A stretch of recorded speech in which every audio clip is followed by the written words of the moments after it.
tidak keluar fahsya, tidak keluar mungkar. Kalau sudah yang buruknya ditekan, maka muncul lawannya yang baik. Nafsu ditekan, takwanya naik. Manusia kan, kita mau masuk sholat zuhur misalnya. Sebelum zuhur itu ada sholat sunnah. Ada 4 rakaat. Bisa dibagi 2 rakaat, 2 rakaat. Kalau nggak sempat waktunya untuk 4, bisa 2. Hadis Ibnu Umar. Sebelum asar ada 4 rakaat. Rahimallahu mra'an shalla qabla al-'asri arba'an. Misal salat mutlak. Malam misalnya ada tahajud. Kita ingin coba bangun tahajud. Nggak usah yang tinggi-tinggi dulu. 2 rakaat aja dulu. Ya, 2 rakaat untuk melatih kenyamanan hati dan fisik kita. Jangan dipaksakan dulu. Malam ini 11, besoknya berhenti. Ya. Dan nggak usah panjang-panjang dulu. Saya selalu mengatakan kalau pengen tahajud dimulai, maka mulai dengan 2 rakaat tahajud, 1 witir.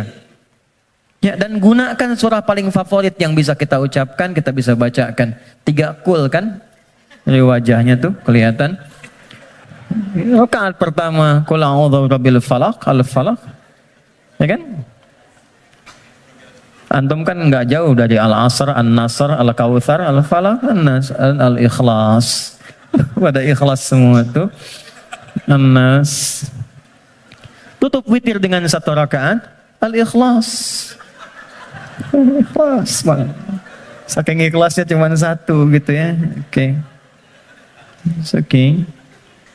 Coba dulu itu. Sampai jiwa kita merasa bosan, nyaman jiwanya. Tapi kan kita mulai merasa bosan, masa ini terus? Besok kan jadi naik kan? Jadi 4, terus tambah ad-duha, al-insyirah. Lama-lama menikmati. Nah, ketika menikmati itu yang disebut dengan halawatul iman, nikmatnya beriman. Sudah pengen pindah surat. Kalau para penghafal Quran tuh adik-adik RKM biasanya murajaah. Al-Baqarah, Ali Imran, An-Nisa, biasa. Tapi kalau sudah paham esensi tahajud, yang dibaca itu kadang, kalau sudah mengerti, surat yang sesuai dengan kebutuhannya. Itu tingkat tertingginya. Misal, sedang ada persoalan yang berat ke jiwa. Nggak harus tinggi-tinggi. Baca rakaat pertama ad-duha, kedua al-insyirah. Kita nggak harus tinggi-tinggi. Dan kita merasakan itu. Pengen membangun hubungan baik dengan Allah, pengen taubat gitu kan, pengen mendekat, pengen jadi ahli surga, baca surat Az-Zumar misalnya. Pengen husnul khatimah, bacakan surah Al-Fajr misalnya. Ya, akan di penghujung ayatnya, ayat 27 sampai dengan ayat 30. Ya kan? Sampai terasa kenikmatannya. Itu yang dimaksud dengan wa yuqimunas shalah. Dan tunaikan dengan khusyuk, dengan merasakan itu. Ya. Ini poinnya. Jadi, mengerjakan amalan takwa pertama dengan menunaikan sholat, itu bisa mencegah nafsu. Supaya tidak liar. Tidak keluar fahsya, tidak keluar mungkar.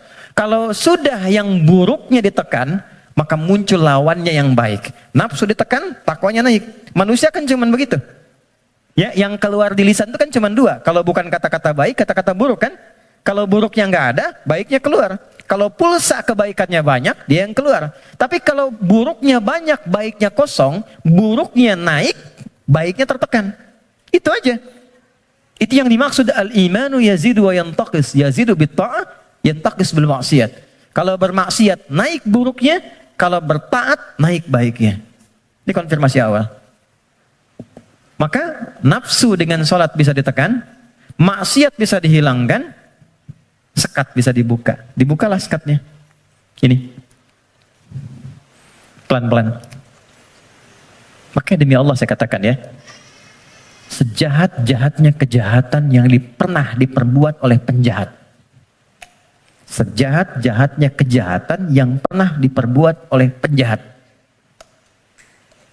Itu akan sirna dan tuntas dengan menunaikan sholat yang benar ditunaikan. Karena itu hal pertama yang dilakukan oleh orang-orang yang ingin membuka lembaran hidupnya dan dia bangun hubungan baik. Demi Allah saya katakan, sholat, larinya ke masjid. Dan lihat apa yang terjadi. Yang pertama Allah berikan bukan dunianya dulu teman-teman. Bukan dunia. Anda punya masalah, terlilit utang piutang dan sebagainya. Bukan dilunasi utangnya dulu, tapi ditenangkan dulu hatinya. Nanti dari situ bisa membaca esensi kehidupan. Kemana sebetulnya hidup saya ini? Diajari nanti oleh Allah. Pola hidupmu salah selama ini. Makanya terjebak begini. Apa belum tiba waktunya kau menjadi orang yang baik? Apa enggak lihat orang-orang dulu yang pernah dulu begini, lebih buruk dari kamu, sekarang dia bisa jadi orang baik. Maka ditampakkan kisah si fulan, si fulan, si fulan. Enggak sengaja lihat YouTube, keluarnya malah sesuai dengan apa yang kita butuhkan. Dibuka. Nanti setelah sadar, keluar air mata tuh. Tenang, lapang, tiba-tiba ada orang datang di samping. Yang sudah lama enggak kita kenal tuh. Kata orang teman lama, bro, kamu kemana aja? Lama. Apa pekerjaan sekarang? Cerita, ngobrol, udah ikut saya aja. Pelan-pelan ikut berubah, masalah selesai tanpa terasa. Ada yang sedang tobat, sujud. Selesai ternyata husnul khatimah, wafat. Itulah salat. Jadi, yang pertama yang Allah berikan lewat ibadah salat itu untuk membahagiakan dulu. Kebahagiaan yang dirasakan setelah tuntas mengurai satu persoalan, itu disebut falah namanya.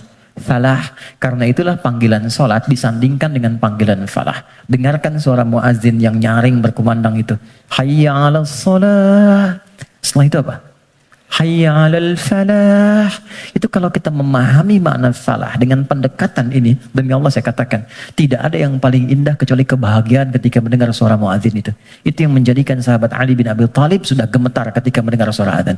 Allahu Akbar, Allahu Akbar. Sudah nangis beliau. Saking ingatnya kasih sayang Allah.